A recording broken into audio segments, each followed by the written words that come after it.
Okay, we're ready to kick it off. Welcome to Next Gen Lead Gen for Schools, Digital Ad Strategies for 2023. My name is David Kynan. I am the Director of Business Development at Higher Education Marketing. And what I'm going to start off with here before I turn it over to my colleague Alex is just some housekeeping items. First, if you have questions, please use the questions function as we will be popping in there to answer any questions you have. Use the chat for any comments that you may have. Next, please note, yes, the session is being recorded. The slides and recording will be sent to you within 24 hours, which will be tomorrow.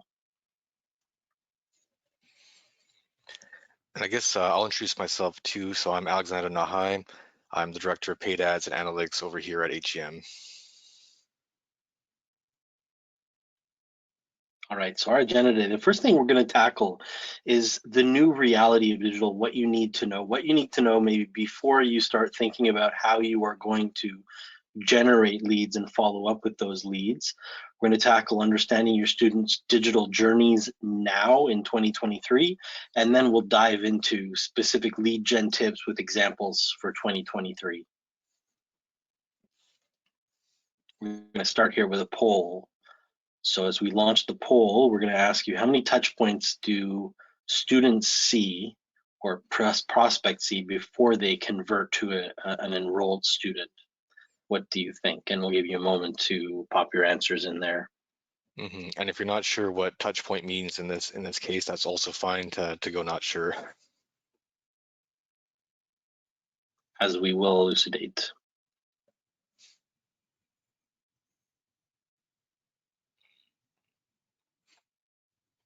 All right, so five or more touch points. 40% of you think 5 or more touch points. 40% of you are not sure.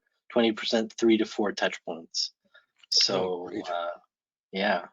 So most people at least know what what touch points are, and maybe have some insight into the topic we'll start with. Exactly. All right, I guess from here I'll take it over for a little bit. So thanks for answering the poll about touch points. It's actually nice to see a lot of you seem to be aware that student journeys, there's actually a lot of touch points before they often become enrolled or even get to the top of your funnel. So that's one of the main things we'll be starting to talk about over here. And the reason we really want to emphasize this is that if we're talking about strategies for lead gen in 2023, this is probably one of the most foundational things to know right now. And so sort of as a short overview, in the pre-pandemic era, which I guess seems like 1,000 years ago at this point, or at least in earlier days of digital marketing, we're looking at conversions. So when students engage with your content and then get to that first conversion touch point, whether it's calling your admissions team, but often filling out a lead, or I guess a request for information form to become a lead, we had a tendency to view these as taking place in silos. And even the data sort of supported this, so that every channel was its own thing. They weren't really interacting with one another, and you could just focus on results for one channel on its own and then the other. However, over the course of the pandemic, and even since then, since it's been winding down, we've really started to see some differences in the data, particularly the way with students and how they engage with your content when they're looking at which programs to enter into, which schools to register, and so forth. And so what we're really seeing now is part of the reality is that there's a lot of multi-channel funnels taking place just to even get people into that top of your funnel to begin with.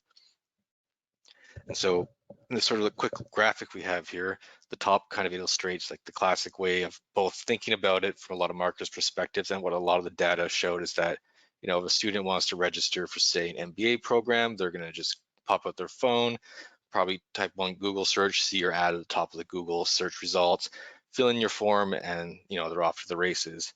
But increasingly so, what we're seeing is that when a student is now looking into a program, even when they're at the stage of, say, where they've decided they want to get back to school, they probably know the program, maybe even the type of school and the location, but they're still going to be taking a lot of different steps before they actually get to that first conversion actions. They might see some of your display ads, do some Google organic searches, read your blogs, see videos on YouTube, do all these different things before they actually get to your landing page and fill in that form.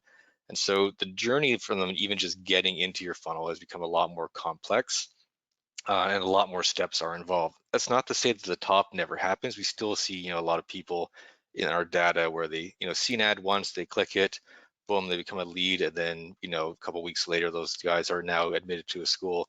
But increasingly, it's the second scenario that we're seeing all over the place in the data, and it doesn't really seem like it's any school type in particular that this is happening to, but pretty much across the board. We've looked at, niche business schools, career colleges, universities, all kinds of things. And this is really where the trend has been going since last year, but also quite a bit this year.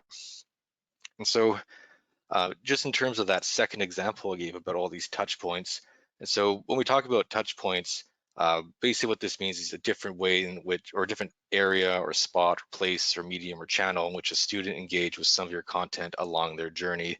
And so typically when we're talking about this in analytical terms, we refer to these as sort of channels as well. And so also in analytical terms, when you look up this data in your own Google Analytics, you're going to see channels is probably the main way that this is grouped around. And I just wanted to make sure we're all on the same page for what some of the common channels are that students are using to interact with content these days. So in case you've ever pulled up reports in Google Analytics, you're probably a little familiar with this, but if you've done it before and maybe had some questions, I'll just run through the list real quick. So paid search, when this is a channel, refers to any of your Google ads or Bing ads that are just text-based. You type in a search in Google, those top few slots are always ads. Those would be your paid search ads. Organic search is any sort of click to your content, probably your website that's not paid. So this is often your blogs or your program pages, maybe your FAQ pages if they're really well, organized. Direct is typically when people either just directly type in the URL of your school, which happens a lot if your school has an easy name or just a quick little acronym, or they bookmarked it for later. Sometimes in analytics, this also includes emails, which is a bit incorrect, but sometimes there's an attribution issue which happens. Paid social or any sort of ads on Facebook, Instagram, things like that, particularly paid content. Whereas organic social is all the content you post on these channels like Twitter and whatnot that is not paid but might have a link to your website. Referral is a link from any other website. So maybe there's could be like a review site for top 10 MBAs in Europe and you're listed there. That could be a referral if they click that link. Email is anybody who's been clicking on one of the email campaigns you send out. And the other one that's become probably more common that wasn't here in the past is cross-network traffic. So this is something that Google uses for a number of its sort of mixed media ads in particular, where people engage with these on a number of different ad networks, which might not even be on Google Ads' own proprietary ad or display network.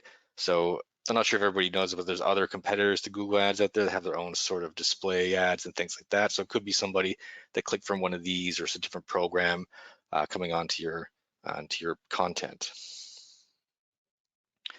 And so as I was just saying before that, when we're looking at the data that we have, there's a lot more showing these sort of multi-channel, funnels of people getting to even that first, or maybe multi-channel journey would be a better way of saying, before they get to that first sort of conversion touch point. And so when I'm saying this, one thing that might be, I guess, misleading for people is if you go and check your, maybe in this case, your standard Google Analytics report for conversions, you're not going to see that at a glance. So this is one I just pulled from Google Analytics Universal or UA. And just a quick aside that in case you haven't noticed, I mean, you probably have because Google's been sending a lot of notices about this. We produce some content on this also, but the standard version of Google Analytics is going away. It's being replaced this summer by a new one called GA4.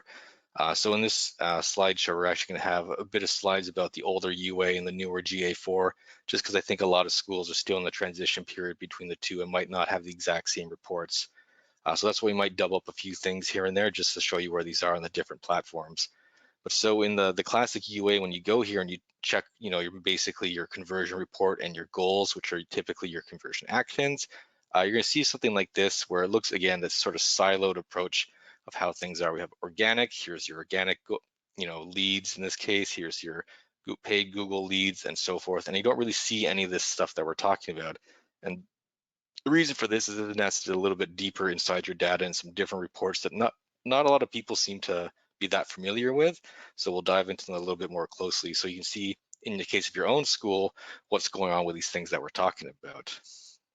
But actually, I'll get a little bit ahead of myself. So the last report where I'm showing you that everything is siloed, The reason it's doing it this way, where you see, organic has a number of leads, paid a number of leads, and you don't see any of this cross-play, has to do with attribution. So attribution is something that us in analytics love to talk about, but it's probably not usually an everyday conversation for other marketers in this sense. But the reason that you see it this way siloed is that the typical attribution model that is set up in most reporting software is something called last click or direct conversion.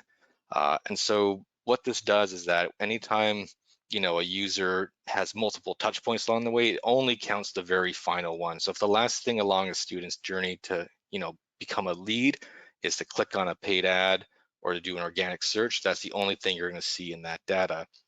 But there are other attribution channels, or sorry, attribution models inside Google Analytics that award these conversions differently. So I won't get into all of them other than to mention that last click is the norm that you see pretty much everywhere. But others that are useful too, in particular, is first click, which also shows you the very first piece of content or channel that any of these users engage with before they made it to that conversion at the end. So in this case, if somebody saw an ad first and did something later, it's only going to count the ad. So the reason I'm highlighting this is not that I'm going to say one is necessarily better than the other, but it often helps to have a better understanding of what's going on, these different ways of looking at your data, because if you only rely on one, you're actually going to be missing out a lot of other things that are going on. And here's just to give you some examples of what I mean by this. So this is from a report which I'll dive into a bit more detail, or maybe I'll show you where it is in a few slides. But then what I mean by a first click conversion versus a last click. So if we look at the top row here, this is something we pulled from Google Analytics. So it shows some of these conversions, how people, what steps they took leading up to becoming a conversion. The top row we had paid search, and then they did an organic search. So on a last click path, we'd only really see the last of these two items here. So it would be an organic search, direct, indirect, and that's what it would look like, in our data. It would be pretty much 0 for paid search. But if you were to look at a first click path, you would see that actually in 2 of these cases, paid search was the very first way these prospective students actually heard about your content and your offers. So by doing these different sort of views in your attribution, you can actually see very different things in your data that you wouldn't normally be seeing just on your standard reports. And in fact, your standard reports can kind of obscure some of these important facts because, for instance, if you just saw direct conversions for organic and direct, you might not realize that paid ads also played a part in this.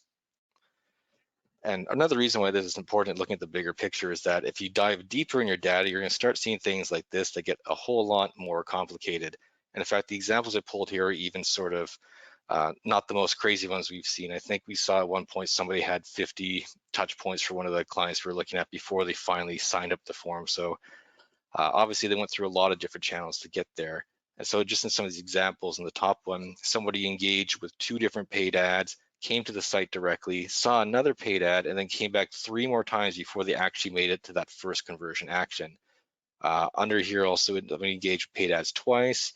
Then we have another one, Tony saw a paid ad, probably read a blog, came back to the site 6 times for more information. Referral could have been from another website talking about your school, and then they finally came back again. So you can see there's some of these very complicated paths that students are taking before they take that, even that first sort of small step, of getting to the top of your actual, enrollment funnel. And so you can see from things like this that students are actually looking at a lot of material. They're not the way that maybe people were more in the past, where you see one thing, you're convinced, and you just take the next step. People seem to be a bit more hesitant, also more able to do research and more willing to do research. So when people see an ad, they don't always immediately engage with it in the way that we expect. They're going to do their research and try to learn more. So for instance, they see an ad, they're going to probably Google your school to find out more about, what's the school, is it real, where are they located, come back a few other times for questions, maybe get some other site that speaks favorably of your school, be another thing to look at, or maybe they'll check out your social media and all kinds of things before they actually decide this is where they want to go. Oh, And in Canada, we love our hockey. So sorry, Alex, I'll take over just for this example. We love our hockey, and this is a great example of how attribution works. So when you watch a hockey game and someone scores a goal, the announcer will announce who scored that goal, but he'll also announce who assisted, who passed the puck to that player. And usually, actually, I think they announce 2 2 assists, and those 2 assists are critical to making the goal. If those 2 earlier passes didn't happen, the goal may not have happened. And this is why it's so important to think of lead generation in terms of steps and these conversion paths with multiple phases, multiple touch points. And to be, I guess, a little bit geeky, if we're looking at, first click and last click, our fellow on the right there would be our first click of this, conversion path over here, and the guy on the left would be our last click.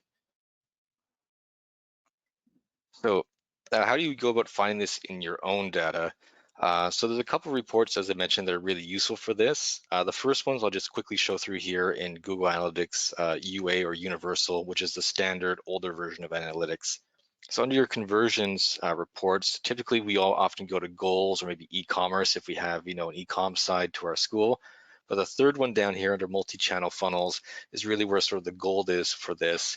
And the 2 really good reports that I recommend you should dive into would be assisted conversions and top conversion paths. So for assisted conversions would give you something like this, which basically tells you, as Dave was mentioning about these assists for our goals, is which channels actually gave assists to it. So which channels helped other channels, create conversions. And you can see here in the first column, assisted conversions, you can see organic gave 102 assists, which is quite a few, direct quite a bit, paid search quite a large number as well, referral, others, and all the way down the list. And so things like this are great to see, because if you only, again, focus on find your last click direct conversions, you might not see how some of these channels are actually helping all the other channels complete the goals as well. In this case, organic search is actually carrying quite a bit of weight. It's in most cases the last click, but also in the most cases one of the assists as well. So doing a lot of weight there to help everybody, in fact, just increase your overall conversion count. And the one that gets a little bit more granular is your top conversions path report. So you can filter this one a little bit, but even just at a glance, it shows you your channels and what people did. And so this is interesting here in this case that I pulled from one of the schools we work on, is that when I look at the conversion path report, the very most common thing that happened, which we have 56 of these sort of assisted conversions here, is somebody will find the school organically, so probably one of its blogs or program pages or other content, and then return a second time before they actually, complete that request for information form. And even below it, we have people for direct, they'll probably come to school twice before they even make up their mind. And so this is a really interesting thing to see, that if you're just, again, looking at these sort of last click conversion paths, you might not realize that just in this case, your prospective students are all engaging their content in multiple places and multiple times before they take that step. And now just on these slides over here, I'll quickly run through to show the ones on Google Analytics 4, because the reports are all different in this case. And oops, sorry, I'll just quickly go back. The 2 ones that you'd want to look at are under this section called attribution, and there's a model comparison report and a conversion paths report. So in the model comparison report, this basically is a way that you can look at, say, first click and last click and compare the 2 of them, or any other sort of attribution model you look at. But these are the 2 that we would recommend to be the most helpful. So the case of this school, on the right is our classic last click, and the left is our first click. And we can see some interesting other things here too, that the numbers change, notably with page search in this case, that if we just look at the first time anybody's interacted with your content, paid search actually gets quite a few more. And some of the other ones lose a bit, like there's a less organic and so forth. So this is, again, a good way of highlighting which channels are the ones that students or prospective students will first understand or first engage with or first learn about your offers. And on the other report, the conversion paths report, there's 2 sections to it which are worth looking at. One at the top is actually these 3 tables here, which shows you what are your most common early touch points, mid touch points, and late touch points in these paths. And you can see just at a glance, what is the top first way of people finding your content? What's the most effective final way to get them there? So in this case, you can see that organic is, plays a big role in the early stages as well as the late, but at the end, in this case, paid Google ads is what's really just driving home all those conversions. And something interesting here that I spotted after I pulled these 2 is that in the case of this school, in our early touch points, we also have TikTok that's starting to pop up here, which we wouldn't have seen too much in the past. And so one of the things, I'm not really going to dive into today, but on these like other channels, there's new channels that are also popping up that students are using, and TikTok is one of the ones. So even though it's not a large number, it's still popping up on these reports as most commonly seen ways that students discover your content in the first place. And similar to what we had in UA version of Google Analytics, we have the similar reports here in GA4, albeit the UI looks a little bit differently. And you can see again, a lot of what we're talking about, the different paths that people take. So paid search to organic and vice versa. And so I guess the big question is why are we talking about all this and why is it so important? And so I guess the point I first want to emphasize here about looking at these multiple touch point paths and really diving into your data and understanding how it works is that this is going to be pretty fundamental to making the best use of your marketing budgets, your marketing material, and reaching your KPIs in the coming years. For instance, if you're trying to understand the effectiveness of your different channels, it's really worth considering how they play different roles in this sort of journey. Some channels might never generate that last click direct conversion, but maybe they're generating 90% of the first time any student ever encounters our content. So like David was saying with his hockey analogy, if these first people never assist, nobody's gonna be scoring the goal in the end. So it's really important to see which channels are driving these assists, perhaps in a very significant way. Also, when you're aware of this, you can actually better allocate your budgets, because if you just look at a standard report and see, that maybe paid ads generated 0 last click conversions, but aren't considering that it generated 90% of your first clicks, maybe you'll be mistaken in thinking that it's not effective and does not deserve budget in future allocations. And ultimately, this is just one of the important ways of using data to drive your optimizations as well as your marketing strategies. And so particularly when you use paid ads and other channels, data is key to understanding how effective your channels are. If you have more data to look at, you can make better judgments about which campaigns work, which ad groups work, which keywords work, and all the little minutiae in there if you have a more complete picture of your data. And so a couple of other tips I have just about how you can really take advantage of what we know about all these multiple touch points that are going on. One, and probably the most important, is that maybe more so now than ever before, is you're going to want to make sure your school has a presence on as many platforms and channels as possible. Because as we've seen, students are looking for your content all across there, not just looking for your content, but looking for, say, just schools or types or programs, and they're not always using the same old channels that they were before. So by having presence on all these channels, whether it's paid or organic or both, that increases your chance of getting some of these touch points in here and having some of these different channels assist into your final conversion here. And so, for instance, some of the gaps that we've seen a lot is that often social medias maybe underused by a lot of schools. For instance, you'll want to make sure that you have at least some presence on things like YouTube, Facebook, Instagram, LinkedIn, Twitter, some of the more common channels like this, because students are still using these and they are looking for your content there. I mean, if they saw your ad, there's a very good chance the next thing they're gonna do is gonna try to Google you or search for you on a platform just to get more information about your school. And if you're not there, well, we might end up breaking that sort of assisted chain towards the conversion. The other one that we really want to emphasize is that there's newer social media, particularly TikTok, which is pretty much exploding to be, probably, if it's not already there, like the #1 social media platform. It already is, I think, between the 18 to 24 demographic.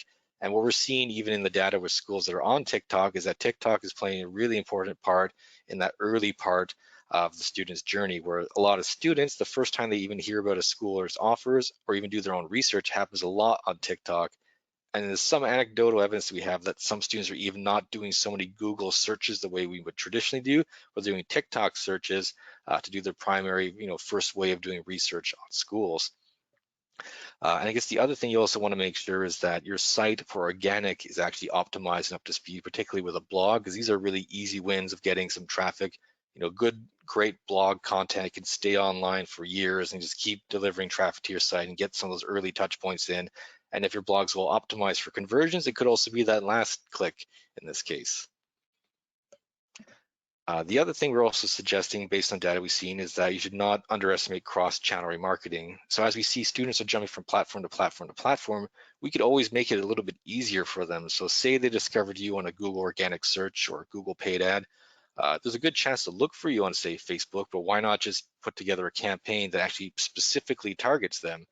So we did some tests with this recently where people maybe were visiting the website a whole bunch and then we just remarketed to them on Facebook. And this sort of short example here, we're picking up leads for incredibly low cost. So these are people that engaged with your content previously, and then now just particularly targeting them on Facebook or other social media. And we got, a lot of people more easily push them towards that first conversion touch point over there. So this is something that can be done in like pretty much any channel. If you see where people are visiting in your data, you'll know where to maybe put pixels for other platforms and then where you're going to want to remarket to. And also the other thing that we really recommend is if you haven't done it yet, it's a good time to start experimenting, maybe doing some A/B tests with different types of campaigns or media types. For instance, on Google, search is still, based on the data and what we've seen, the best, direct generator of leads on that platform. But there's other campaign types. You can have video, these cross-network performance max and discovery that use mixed media in there. And so these are also ways of getting your students to notice you on different networks and channels and so forth. So testing these out with maybe small budget, if you're not sure, is a good starting point, just to see if you can get, again, the more touch points they see at your school, probably the more likely they're going to pick you and not, go to a competitor. If they've seen your content on Google search, on YouTube, on Facebook, they're already be pretty familiar with you at that point. And so again, we also recommend A/B testing.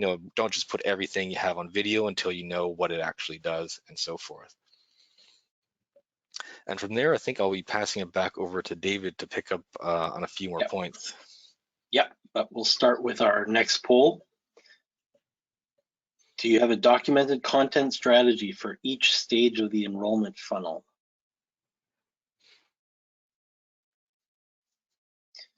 Yes, no, only for some stages, or not sure, and we'll give you a few moments to answer that poll.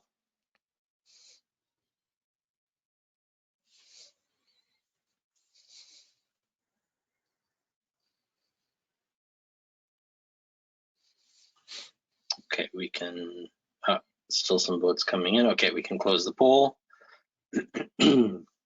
And we see for a very small amount, yes, very large amount, 38% no, only for some stages, and not sure. So let's dive into some lead generation concepts and strategies that can help you change that if you want to take your game to the next level. So in marketing, we talk about the sales funnel or the marketing funnel. In education, if you have experience as an education marketer, we have the enrollment funnel, and it's a little more complex. It has more steps. And what you need to know when you're doing any marketing is what stage are your prospects at? And at that stage, what do they need from you?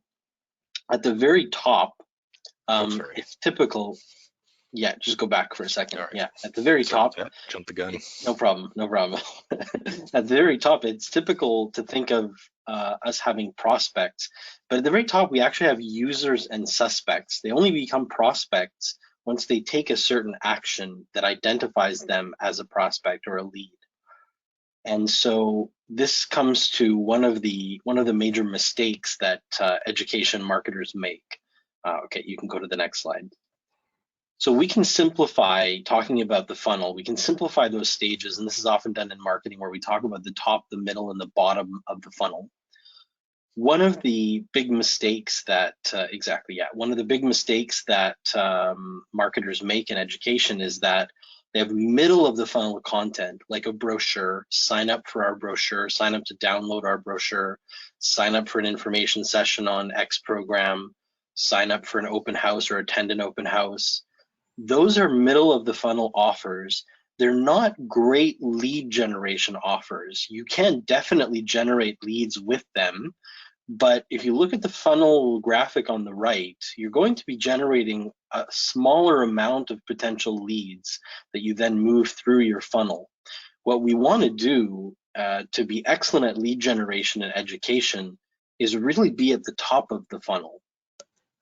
Alfred Taubman wrote this book, which is, it's a fascinating book. It's a memoir of his, I think, 60 or so years as a retailer in the United States. And what he talked about in this book essentially is that when you have a retail space, when you have a mall, when you have a store, people have a bit of a hesitancy to going in your store, and you've probably experienced this many times when you're walking through a mall. You want to go in a store, but you're not quite sure. You kind of peek in and see, are there other people in the store? And if you're a retailer, if you're selling something in a retail space, you need to overcome what what he calls threshold resistance. So how do you get a passerby to actually enter your store? How do you overcome that resistance? And I bring this up because threshold resistance occurs with all types of transactions, and it occurs in education. In the context of education, what we need to realize is that we are selling what is called a high involvement purchase. So when we're offering an educational program that costs a lot of money, that takes a lot of time and effort, and also, you usually can't test out your educational program. You can't see it, touch it, take it for a test drive. Students or potential students are sort of blind when they're going in, and they're looking for ways, essentially symbols of the quality of that program. What's unique about education is that we're not selling something that's simple like sneakers or clothing, where you don't need to put a lot of thought into it to make a decision. This is a high involvement purchase, which means that the user or the prospect or the potential student will be very involved in making the decision. It's not sort of a passive process. Yep, I'll take the red sneakers. It's a significant decision. The investment is high in terms of time, money, and effort, which means there's risk.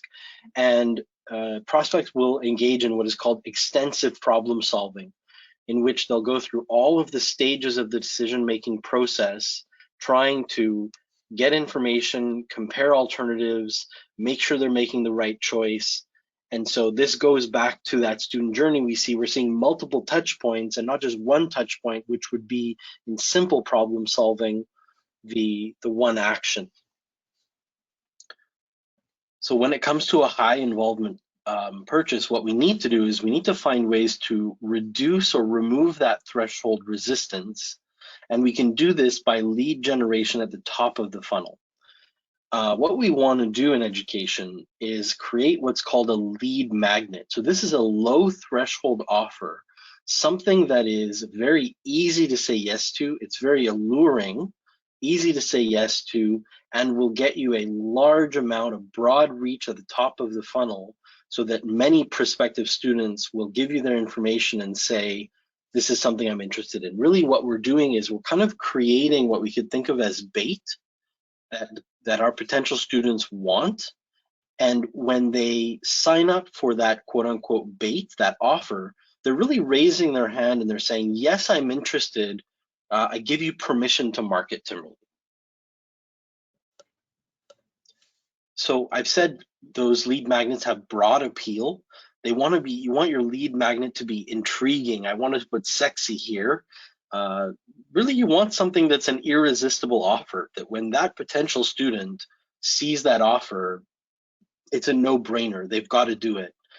This is gated content. So in contrast to your blog, for example, or a YouTube video, which is available without signing up, your lead magnet needs to have a sign-up form so you can collect user information. You're really giving that lead magnet in exchange. You're giving something free in exchange for contact information. So it's got to be gated with a sign-up form. And you'll want to use many different formats, because different users, different cohorts, different ages, they want things in different formats. Is it PDF? Is it video? Is it webinar? Is it live? Is it recorded, etc.? To come up with lead magnets that will be powerful for your school or for a specific program, we really need to understand who are those users or those suspects at the top of the funnel. And when it comes to education, what they're usually thinking about is the career at that stage. They're not thinking which program is right for me. That's middle of the funnel. At the top of the funnel, they're thinking, is this the right career for me, or which career is right for me? Is this field growing? Will there be opportunity? Are there talent gaps that need to be filled? What's it actually like to work in this field? And is this something I would like to do? What skills do I need, and does it fit with my personality? What are the salaries like? People are looking on Glassdoor, for example, at potential salaries and deciding, is this something I want to invest in? Is that earning potential going to be high enough? And will there be opportunities for investment? Once I get into this field, can I move up the ladder?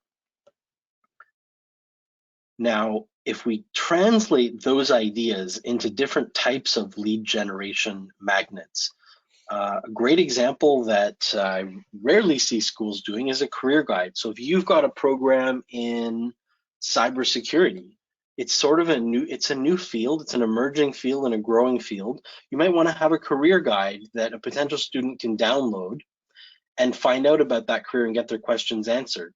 A potential student for a cybersecurity program is going to want to download a free career guide before they dive into knowing if they want to do the actual program that you offer. Maybe you offer something like top careers for Gen Z, if Gen Z is your target market, and that could be a PDF or signing up for a video or video series.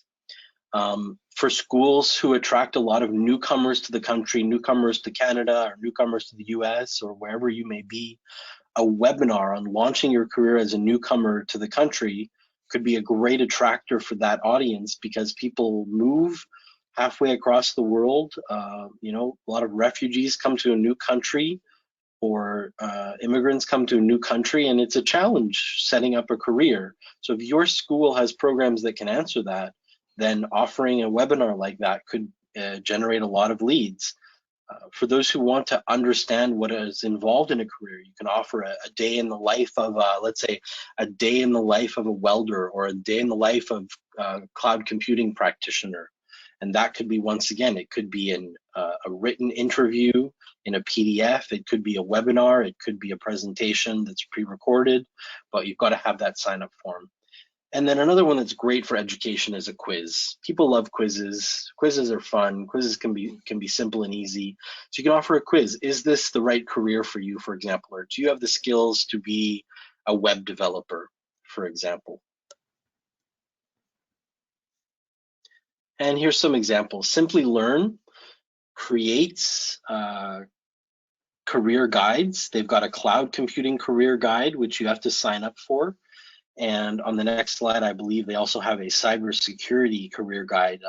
Simply Learn actually partners with universities to offer programs, and they do some excellent marketing. So if you're looking for an example of where to find some great marketing ideas, they're really, really intelligent with the lead magnets. And just before we go on to the next slide, sorry, just go back for 1 second.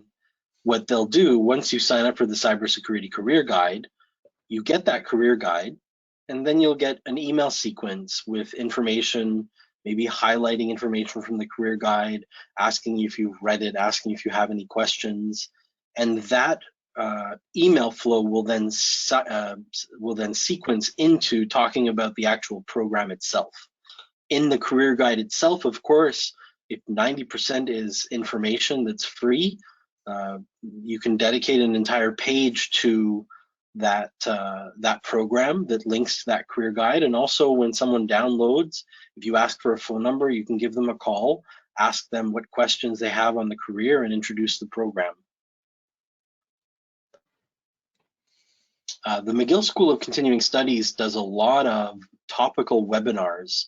So, for example, they had a webinar, The Future of Digital Marketing, a conversation with leaders from across sectors, and that's, of course, linked to a digital marketing certificate they had. The other example we should have here is actually The Future of Finance. They had a webinar on the future of finance for their finance programs. So what they're doing is a topical webinar where you have to sign up. You get free content, so they're giving, and then there's a sort of reciprocity effect where you want to know more about their programs. And the McGill School of Continuing Studies actually did an interesting sequence of touch points. They would promote the webinar, hold the webinar, and then a week or two later, they would actually hold an info session for the program and invite everyone who signed up for the webinar. So they created a lead flow of touch points to lead people through the funnel. Here's another couple examples from the McGill School of Continuing Studies. These are actually info sessions for programs, so not exactly an irresistible lead magnet, but what they did was, for these programs, executive production and project management, they actually framed the event as about career pathways in that field. So it's really about the event really begins with everything you need to know about the career, and then it segues into the program for those who are interested. But this idea of career pathways in executive production, and they had career pathways in web development and cloud computing, that is going to be alluring as a free event for someone who is wondering if that career is right for them and if it's got the opportunity that they're looking for. And then finally, here is an example from Cumberland College, 3 career paths you can pursue after digital marketing analytics training. So once again, a free offer of interest to someone who's thinking about that career path, and that is ideal for them before they've decided that they want to do an educational program.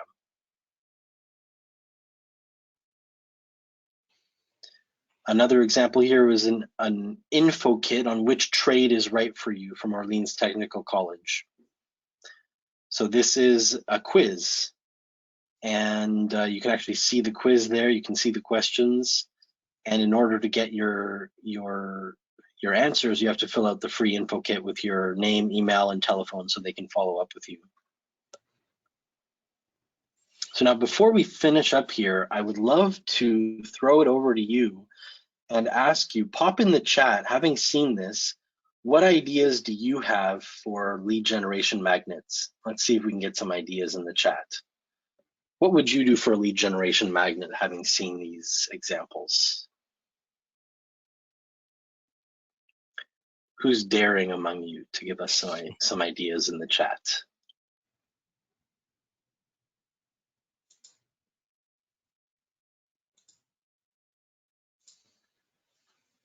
No ideas in the chat, no takers. All right.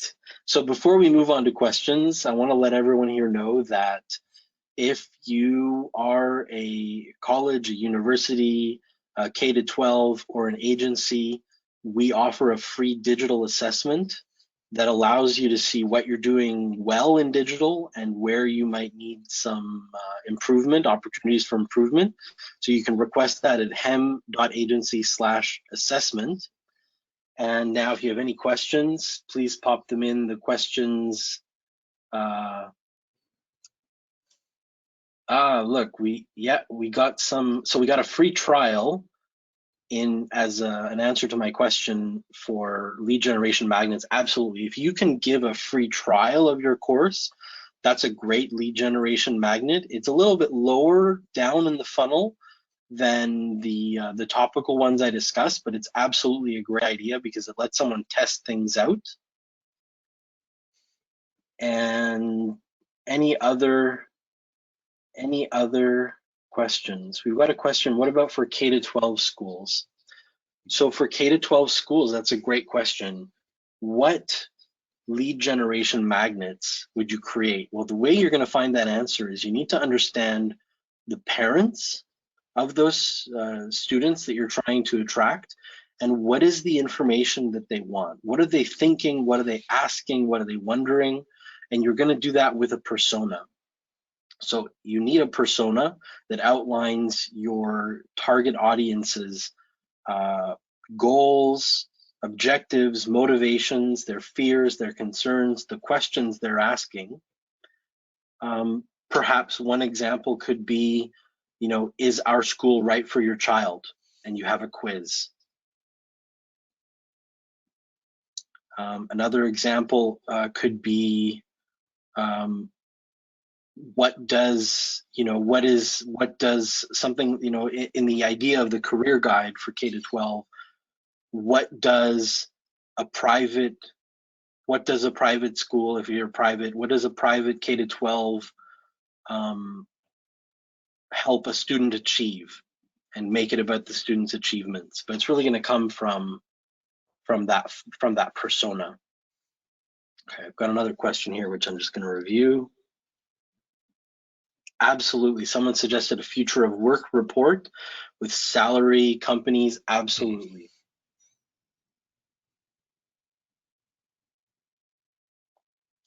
Got a question. This is a great question. What about when most applications are done through agents? This is a great question. If this were me and I were working with agents, I would want to help my agents to have or collaborate with them to create a lead generation magnet. So they would be the ones offering the lead generation magnets.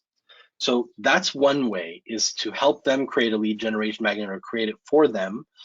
Also, though, most schools rely on agents, but don't exclusively want to rely on agents. So if you want your own students, you can run your own campaigns and have your own lead magnets, and that would be another source of students. Got another example, destination guides linked to our campus, where to study, absolutely, and that would fit for a lot of different schools. That would fit for language schools. You know, take the quiz, where should you study, or get the guide, where should you study.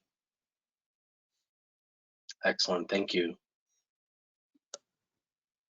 All right, so it looks like that's all the questions. Want to thank you all for your engagement and interest, and if you have any questions, once you get the slides, you'll have our emails there. You can send me an email and we'll get right back to you. Thank you so much, and happy lead generating.